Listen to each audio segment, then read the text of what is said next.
అందుకే ఆచార్య ఆర్ఆర్కే మూర్తి గారు చెప్పారు, మా క్రైస్తవులు అబద్ధాలు ఆడరు, అబద్ధాలను పాడతారు. ఒక బ్రాహ్మణ కుటుంబంలో నుండి ప్రభువుని అంగీకరించిన తర్వాత ప్రపంచవ్యాప్తంగా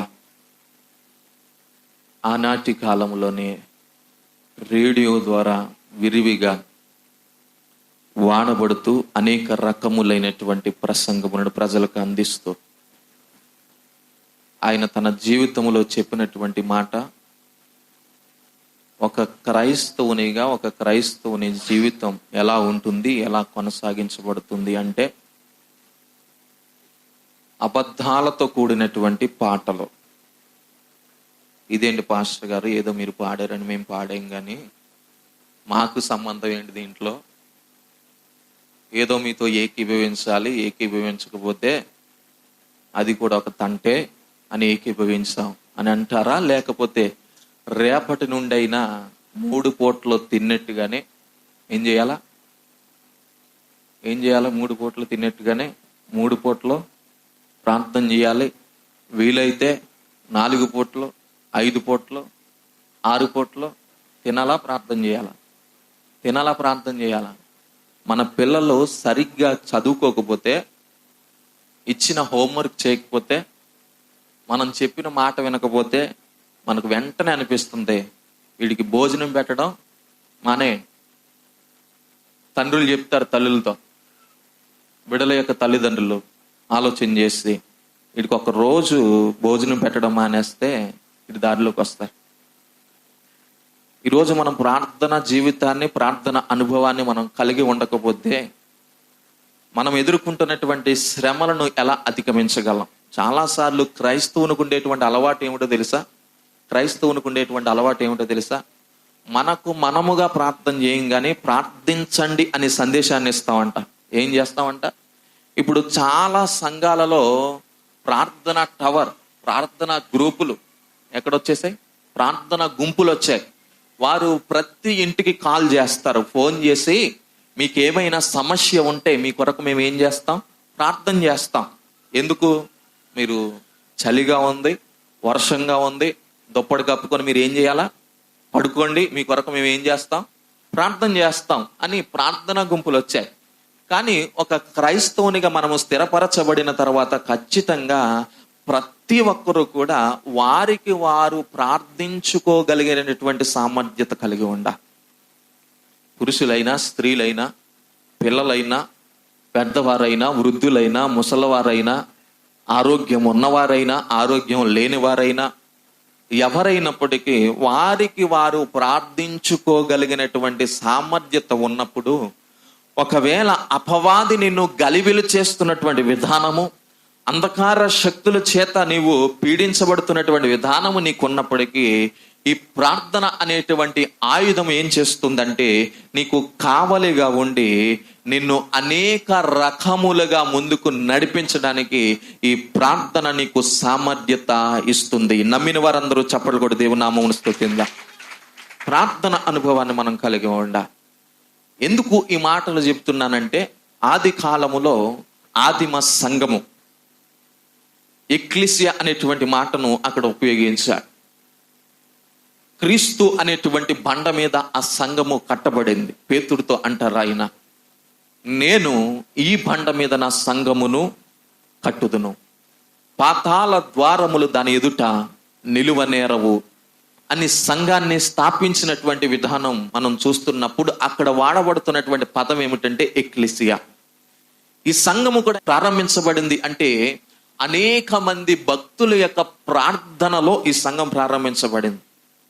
ఈరోజు నేను నమ్ముతా ఉన్నాను, నాన్నగారి యొక్క ప్రార్థన కావచ్చు, లేకపోతే మీ అందరి ప్రార్థన కావచ్చు, ఈ ప్రార్థన ద్వారా ఈ పరిచర్య ఎప్పటికీ కూడా స్థిరముగా ఉంది. మీరు చాలాసార్లు అనుకోవచ్చు, ఏమండి మన సంఘానికి ఎదుగు లేదు, పొదుగు లేదు. మీరు ఇలా చెప్పగానే పాస్టర్ గారు ఏం చెప్తారంటే, చాలా మంది దైవ సేవకులు చెప్పేటువంటి మాటే, గొర్రెను ఏం కంటుంది? గొర్రె కనాలి. ఏం కనాలా? విశ్వాసి ఎవరిని కనాలి? విశ్వాసిని కనాలి. ఇది ఒక్క మాట చెప్పి ఊరుకుంటున్నారు. అయితే నేను జాగ్రత్తగా ఒక విషయాన్ని మీకు జ్ఞాపకం చేస్తాను. ఎదుగు లేదు, పొదుగు లేదు, ఎక్కడ పెరుగుతున్నారండి జనం అనేటువంటి ఆలోచన మీకు వస్తుంది. అయితే ఈ పరిచర్య ఎడల దేవుని యొక్క చిత్తం ఏమిటంటే, దేవుడు తన చిత్తములో చక్కటి దైవ సేవకుల్ని ఏర్పరిచి సంఘమును చెదరిపోకుండా కాపాడుకునేటువంటి బాధ్యత దైవ సేవకులకి ఇచ్చారు. ఎందుకని అంటే, ఉప్పాడలో విశ్వాసుల కంటే సంఘాలు ఎక్కువ. అవునంటారా కాదంటారా?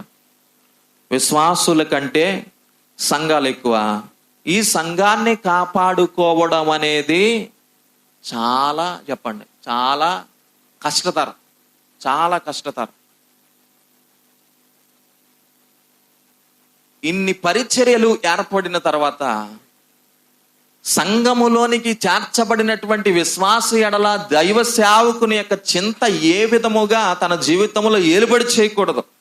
కానీ ఈరోజు నేటికి కూడా సంఘాలు పెరుగుతున్నప్పుడు దైవ సేవకులు ఆనందించవలసినటువంటి రీతిని మర్చిపోయి చింతపడేటువంటి రీతి వస్తుంది. ఎందుకో తెలుసా? చేర్చబడినటువంటి గుంపును ఎవరు చెదరగొడతారు? ఆలోచన చేయండి. చేర్చబడినటువంటి గుంపులో నుండి ఎవరు ఆ గుంపులో నుండి కొందరిని తీసుకొని వెళ్ళిపోతారు అనేటువంటి చింత నేటికి కూడా దైవ సేవకులకు ఉంటూ వారి యొక్క జీవన శైలిని కొనసాగిస్తున్నారు. మనం ఏదైనా హాస్పిటల్లో జాయిన్ అయ్యామనుకోండి, ఒక్క రోజు దాటకుండానే ఎవరు వచ్చేయాలా? మాస్టర్ గారు వచ్చేయాలి. మరి మన బంధువులు వస్తారా? మన రక్త సంబంధాలు వస్తారా? ఒక రోజు దాటకుండానే పాస్టర్ గారికి పనులు ఉండవంటారా? పాస్టర్ గారు మీటింగ్స్కి వెళ్ళరంటారా? పాస్టర్ గారి కుటుంబం లేదంటారా? ఒక్కొక్కసారి ఆలస్యం అవుతుంది, మనం అర్థం చేసుకోవాలి. అంటే దైవ సేవకులు కూడా ప్రేమతో వచ్చి ప్రార్థన చేస్తే అది మనకు ఉపయోగం. ఎవరినో చూసి భయపడిపోయి వచ్చేసారనుకోండి, దాని వలన ఉపయోగం లేదు. ఈరోజు సంఘాన్ని కాపాడుకోవడము అనేది చాలా బాధ్యత. ఆ సంఘాన్ని కాపాడుకునేటువంటి విధానములో సరైనటువంటి ప్రార్థనా విధానము దైవ సేవకునికి ఉండాలి. మీరు ఆలోచన చేయండి. అపోస్తుడైన పౌలు అంటారు, నేను మీ మధ్యన ఎలా నివాసము చేశానో మీకు తెలుసు కదా అన్నారు పౌలు గారు. పాత నిబంధన కాలములో దేవుడు ప్రవక్తగా సమూయేలును నియమించుకున్న తర్వాత సమూయేలు అంటాడు, నేను మీ మధ్యలో ఎలా నివాసము చేశానో మీకు ఎరకనే, మీకు తెలుసు కదా. నేను చెప్తా ఉన్నాను, ఒక సంఘాన్ని కాస్తున్నటువంటి దైవ సేవకునికి ఖచ్చితంగా ఏముండాలంటే ప్రార్థన ఉండాలి. రెండవదిగా సంఘాన్ని కాస్తున్నటువంటి దైవ సేవకుడు సరైనటువంటి వాక్యమును బోధించగలిగి ఉండాలి. సరైనటువంటి వాక్యమును బోధించగలిగి ఉండాలి. మూడవదిగా సంఘమును నడిపిస్తున్నటువంటి ఒక కాపురి యొక్క జీవిత విధానం ఎలా ఉండాలి అంటే ఒక మంచి సాక్ష్యాన్ని కలిగి ఉండాలి. మీరు ఆలోచన చేయండి. ఈరోజు అనేక మంది సేవకులు మిమ్మల్ని మభ్యపెట్టచ్చేమో, వారి యొక్క జీవిత విధానం ఎలా ఉందో మీరు ఆలోచన చేయండి. ఒకవేళ ఎలా అంటారేమో, వారు ఎలా పోతే మాకు ఎందుకండి అని అంటారేమో. దీనికి మనం ఏం చెప్పలేం. మీ దైవ సేవకుని యొక్క జీవిత విధానమును మీరు ఆలోచన చేయండి. నాలుగవదిగా అందరి ఎడల గొప్పవారని ఒక చూపు, చిన్నవారని ఒక చూపు, లేనివారని ఒక చూపు, ఉన్నవారని ఒక చూపు, వృద్ధులని ఒక చూపు, యవన స్త్రీలను ఒక చూపు, యవన బిడలను ఒక చూపు అనేటువంటి విధానము ఎవరికి ఉండకూడదంట? దైవ సేవకులకు ఉండదు. ఈ 4 విషయాలు మీరు ఆలోచన చేయండి. నేను నమ్ముతా ఉన్నాను, ఇంతవరకు ఈ పరిచర్య ఎలా నడిపించబడుతూ ఉందంటే దేవుడు తన యొక్క ప్రత్యక్షత దైవ సేవకులకు అనుగ్రహిస్తా ఉన్నారు. దేవునికి మహిమ కలుగును గాక. కనుక మీరు కూడా ఆలోచన చేసి ఎంతవరకు మీరు సపోర్ట్ చేయగలరో, ఎంతవరకు మీరు ప్రోత్సహించగలరో, ఎంతవరకు దైవ సేవకులకు మీరు సహకారులుగా ఉండి పరిచర్యలో ముందుకు నడిపించగలరో మీ వంతు సహాయం మీరు చేయాలి. ఎందుకంటే మీరు విశ్వాసం ముందు స్థిరపరచబడ్డారు.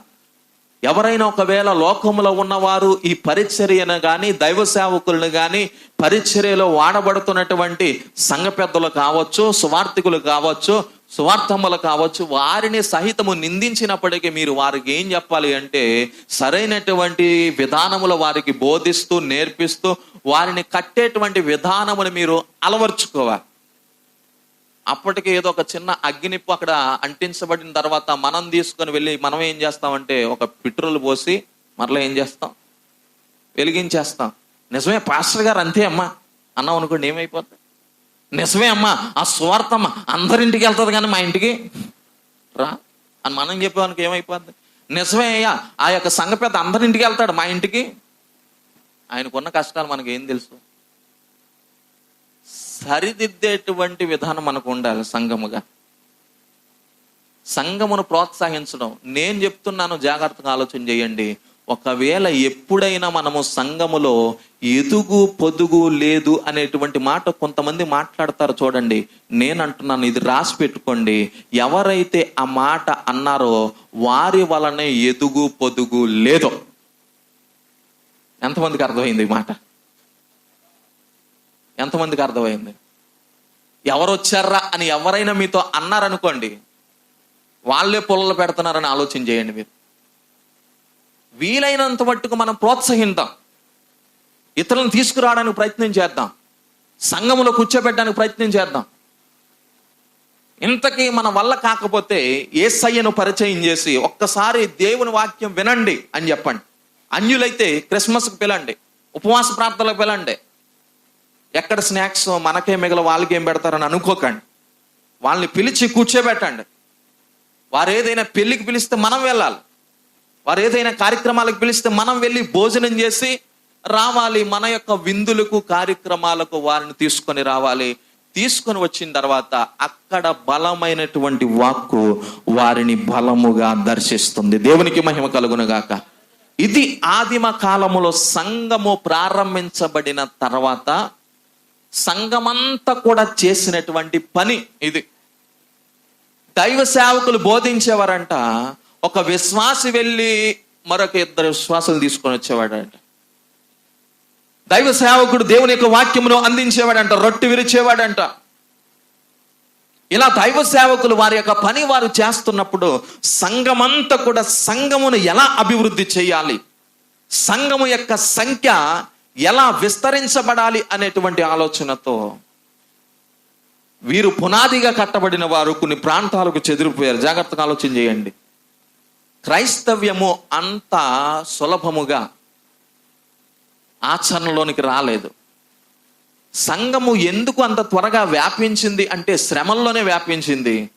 కానీ అంత త్వరగా ఎందుకు వ్యాపించింది అంటే కొంతమంది ఆ యొక్క వార్తను విన్నవారు అనేక మందికి ప్రకటించారు. మీరు తరచుగా దేవుని యొక్క లేఖనాలు చదివితే కొరింథీ అనేటువంటి ఒక పట్టణం ఉంది. ఆ పట్టణం ముఖ్య వాడరేవు. ఆ ప్రాంతంలో అనేక మంది పని చేసుకోవడానికి వస్తారు.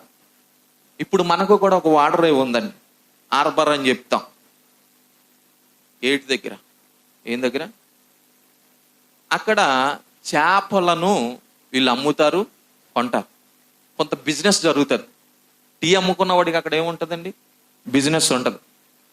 ఇలా కావలసినటువంటి పదార్థాలన్నింటినీ కూడా అమ్మే వాళ్ళకి అక్కడ ఏముంటది, బిజినెస్ ఉంటది. అలాగనే కొరింథీ పట్టణంలో కూడా కొన్ని ప్రాంతముల నుండి వారు వచ్చి వలస కొరింథీ పట్టణంలో జీవిస్తూ వారి యొక్క జీవనోపాధిని కొనసాగించేవారు. అయితే దైవ సేవకులు ఆ కొరింథీ పట్టణములో దేవుని యొక్క వాక్కును ప్రకటించిన తర్వాత ఆ కొరింథీ పట్టణము నుండి చెదరిపోయినటువంటి బిడ్డలు ఎవరైతే ఉన్నారో వారందరూ కూడా క్రీస్తుని గూర్చి ప్రకటించడం ప్రారంభించారు. ఎక్కడైతే ప్రకటిస్తున్నారో అక్కడ సంఘములోనికి అనేక మంది చేర్చబడుతున్నారు. ఒకవేళ మీరు అనొచ్చేమో మాకు అంత జ్ఞానం లేదండి అని మీరు చెప్పచ్చు. ఇక్కడ ఉన్న వాళ్ళ ఆడవాళ్ళు మార్కెట్కి వెళితే ఆడొక 200 రూపాయలు చెప్పాడు. ఎంత చెప్పాడు? కూర్చోరా, ఒక 200 రూపాయలు చేపలు చెప్పాడు రా. ఆడవాళ్ళు మాకంత జ్ఞానం లేదండి, ఏదో భర్తనంటే సాధిస్తాం కానీ మాకంత జ్ఞానం లేదు, యేసయ్య గురించి ఎలా చెప్తామని మీరు అనుకున్నారనుకోండి, ఒక 200 రూపాయలు చెప్పి ఉండొచ్చు. వెంటనే 200 ఏముందమ్మా, 250 తీసుకోవచ్చు కదా అని అంటారా? ఆడవాళ్ళ బేరాలు ఎలా ఉంటాయి చెప్పమంటారా? 50కి ఇస్తావా? ఎంతకి ఇస్తావా? 200 చెప్తే మనకు అర్థం కాదు. ఓ 10 రూపాయలు 20 రూపాయలు తగ్గించి ఇచ్చేయమ్మా అని మనం అంటాం. వాళ్ళు ఏం చెప్తారు? 50 రూపాయలకి ఇస్తావా?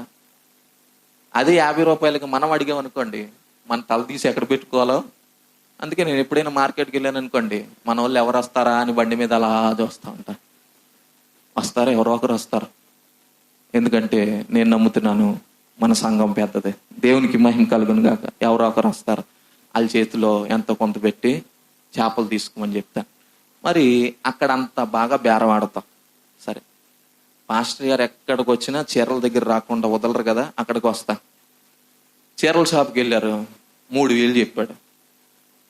కొత్త మోడల్. ఏం మోడల్? వీళ్ళు కొత్త మోడల్ చూస్తారు, మీ జేబీకి చిల్లి పడేది అందుకే, అర్థం చేసుకోండి. కొత్త మోడల్ వచ్చింది, 3,000 రూపాయలు చెప్పింది. 3,000కి కొనేస్తావా నువ్వు? మొన్నే 1,000 రూపాయలు తీసుకున్నాను నేను అంటావు. ఎప్పుడు తీసుకున్నావు? తీసుకుంటే మళ్ళీ ఎందుకు కొంటావు నువ్వు? మొన్నే 800 కొన్నానంటావు. ఆయన అంటాడు, ఊరికే అమ్మ, అటు ఇటు 200లో తేల్చేస్తాం. మరి ఇంత జ్ఞానం ఉంది కదా, ఇంత జ్ఞానంతో అమ్మేవాడినే నీవు కిందేసి పైనేసి ఆడి దగ్గర ఏదోలాగా తెచ్చుకుంటున్నావు కదా. మరి యేసు ప్రభువారిని గురించి ఇన్ని సంవత్సరాలుగా వింటున్నావు, ఎవరికి చెప్పగలుగుతున్నావు? ఎవరిని తీసుకొని రాగలుగుతున్నావు? ఆలోచన చేయండి. పురుషులైన వారు మీ గురించి ఏం మాట్లాడను వాక్యం వినండి. దేవునికి మహిమ కలుగును గాక. యోధా పత్రిక 1వ అధ్యాయము 5వ వచనం. 1వ అధ్యాయము 5వ వచనం. ఈ సంగతులన్నీ మీరు ముందటనే ఎరిగి ఉన్నను, నేను మీకు జ్ఞాపకము చేయగోరుచున్నదేమనగా, ప్రభువు ఐగుప్తుల నుండి ప్రజలను రక్షించినను వారిలో నమ్మకపోయిన వారిని తర్వాత నాశనము చేసేను. దేవునికి మహిమ కలుగును గాక. జాగ్రత్తగా ఆలోచన చేద్దాం కొద్ది నిమిషాల పాటు. ఇప్పటి వరకు నేను చెప్పినటువంటి సంగతులన్నీ కూడా మీకు తెలిసినవే. ఇందాక నేను చెప్పాను కదా, సంఘం ఎలా విస్తరించాలి, ఎలా ప్రార్థన చేయాలి, ఎలా వాక్యం వినాలి, దైవ సేవకుల యొక్క ప్రవర్తన ఏమిటి, వారి యొక్క ప్రవర్తన మనం ఎలా కనిపెట్టాలి, సంఘమును ఎలా ప్రోత్సహించాలి, ఈ విషయాలన్నీ కూడా గతంలో మనకు తెలుసు. ఎవరికైనా తెలియదు అన్నవారు ఎవరైనా ఉన్నారా? ఇక్కడ ఉన్న వాళ్ళు. యేసు ప్రభువారు అంటే అందరికీ తెలుసు, ఆయన ఏం చేశాడో అందరికీ తెలుసు. సంఘములో మన బాధ్యత అంటే ఏమిటో మనకు తెలుసు. ఇక్కడ యోధా భక్తుడు కూడా ఈ విధంగా ప్రారంభిస్తున్నాడు. మీకు తెలిసిన దానిని నేను మరలా జ్ఞాపకం చేయాలనుకుంటున్నాను. మీకు తెలిసిన దానిని, మీరు ఏదైతే నేర్చుకున్నారో, మీరు దేనినైతే విన్నారో, మీరు దేనినైతే పాటిస్తున్నారో దానిని నేను మరలా మీకు జ్ఞాపకం చేయాలి అనేటువంటి విధానమును ఇక్కడ మనం చూస్తున్నాం.